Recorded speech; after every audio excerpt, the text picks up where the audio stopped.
And here we have hens in boxes. This is Dusty, and his Gidget just disappeared into that box. I've also interestingly seen a lot of the males going into the boxes. Over here, Little Random is an inexperienced baby girl, and she's giving Rocky a run for his money. And he has started following her into the nest box. So I think he's doing it because she's calmer when she's in there or something. So, but some of the males do that. They go in the nest box a lot, even before the babies are there, you know. So he's kind of giving her direction. Yeah, honey, this is it. Let's do this. Look at Gidget. There she is. And these two it's funny because they are both older birds. I think they're both 3 years old. And they just move at a slightly slower pace than everybody else. There's much less flitting around the cage and squawking and carrying on. They're kind of like old hands at this. Marine and Limey are still, they're kind of looking for direction here. She's in the box a lot. I haven't seen a lot of mating behavior happening yet, though.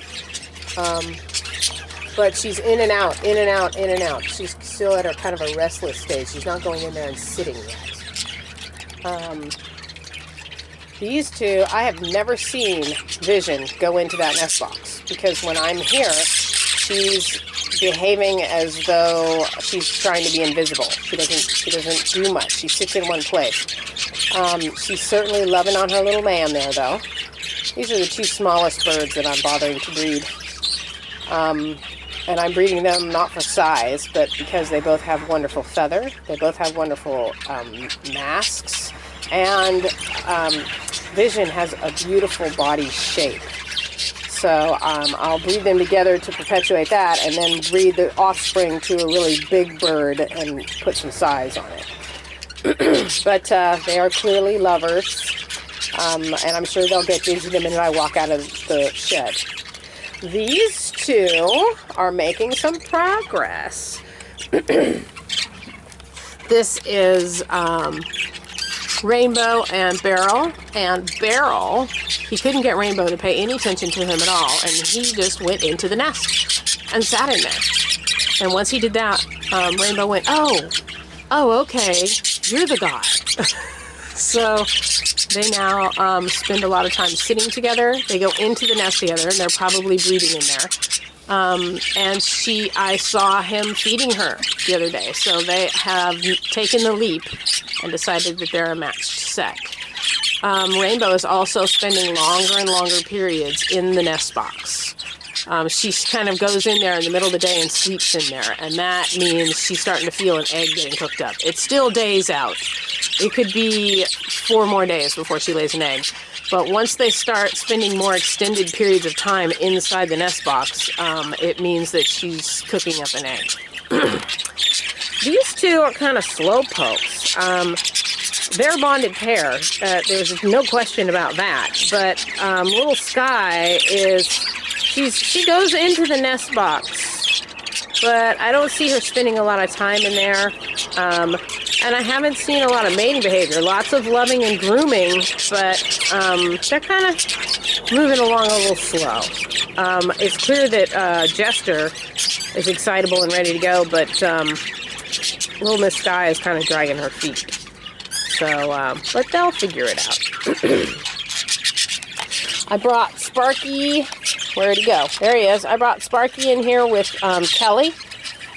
Because Kelly was ready to go, and so was Sparky, and nobody else was. So here they are. And just like last time, I put them in here. Kelly's been in here for literally 12 hours, and she's already spending extensive periods inside the nest. And they bred and gave me 3 beautiful babies last spring. And then when I put them in a big flight cage, Kelly instantly abandoned Sparky and started chasing around all the other males.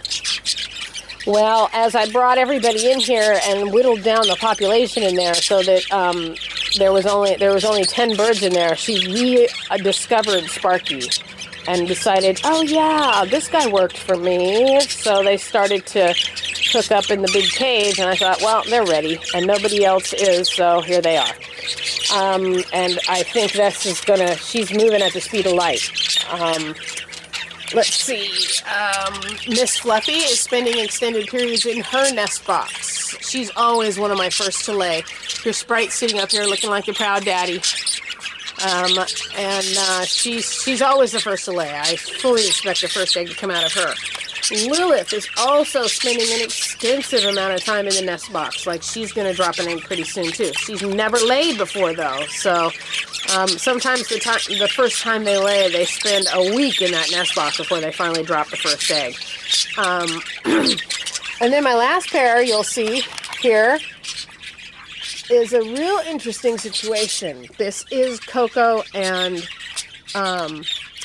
Porky. Well, where are they, you'll ask? They're in that nest box together. Now, I bred these two a long time ago, and nothing happened. The eggs were infertile. She came down with Giardia, got really sick. It just didn't work out at all. And I pulled them, I learned a very important lesson. The eggs are not going to hatch when the hen says the eggs are not going to hatch, by throwing them out of the box or destroying them. Never pull eggs out from under a hen that's still sitting on them, because she knows if something's going on in there. And I've had hens hatch out live babies 2 weeks after they were supposed to start hatching. So I let her get off of those eggs that she laid, and I pulled them out. They've remained loosely bonded in the big cage. But one of the things that worried me is that Porky was one that always used to masturbate on the bars of the cage. He's done that. I mean, he did it at the guy's house when I went and bought him. And he's done it out in the big flight cage, and he did it all through mating and the whole thing. But I did not trim their vents last time. So this time I trimmed his vent, and what I found is that this bird has such dense feathering that I could barely cut through it with the scissors. And since I've put him out here, I have not once seen him masturbating on the bars of the cage. And now I begin to wonder, maybe the reason he did that is because it was the only way he could ever get through all of his feathers and get any sensation out of it, you know? But this time he hasn't done it at all. He probably feels really darn naked down there. And what I'm seeing is him going into the nest box with her a lot.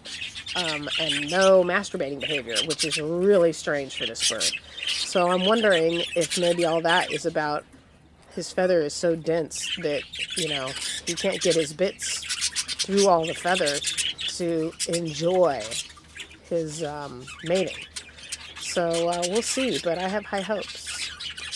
Because this is one of those cases where these two birds both have deep flaws. She's a nice, big, solid female. She weighs about 83 grams. She's very tall. Her feather is not much better than a regular parakeet's. Her mask, although it has gotten a little better,